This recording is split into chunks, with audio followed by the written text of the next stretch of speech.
बिस्मिल्लाहिर्रहमानिर्रहीम। हज़रत अबू हुरैरा रज़ियल्लाहु ताला अन्हु बयान करते हैं, रसूल अल्लाह सल्लल्लाहु अलैहि वसल्लम ने फरमाया, अल्लाह ने हज़रत आदम अलैहिस्सलाम को इसकी सूरत पर तख्लीक फरमाया। इनका कद 7 हाथ था। जब इसने इन्हें पैदा किया तो फरमाया, जो इस जमात को सलाम करो। इस जमात में चंद फरिश्ते बैठे हुए थे। वो आपको जो जवाब दें वो गौर से सुने, चनाचे वही जवाब तुम्हारा और तुम्हारी औलाद का होगा।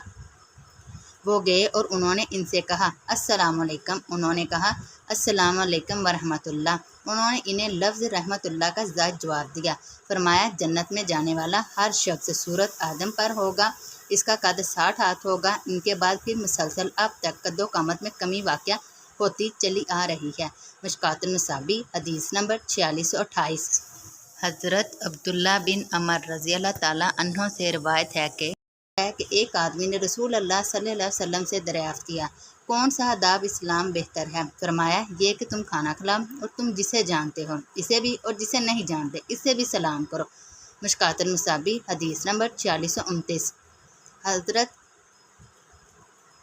अबू हुरैरा रज़ियल्लाहु ताला अन्हु बयान करते हैं, रसूल अल्लाह सल्लल्लाहु अलैहि वसल्लम ने फरमाया, मोमन के मोमन पर 6 हक़ हैं। जब वह बीमार हो जाए तो इसकी इयादत करे, जब वह फौत हो जाए तो इसके जनाजे में शरीक हो, जब वह दावत दे तो इसे कबूल करे, जब वह इससे मुलाकात करे तो इसे सलाम करे, जब इसे छींक आए और अल्हम्दुलिल्लाह कहे तो इसे यरहमकल्लाह कह कर जवाब दे, और इसकी मौजूदगी और गैर मौजूदगी में इससे खैर खाई करे। मिशकातुन नसाबी हदीस नंबर 4630।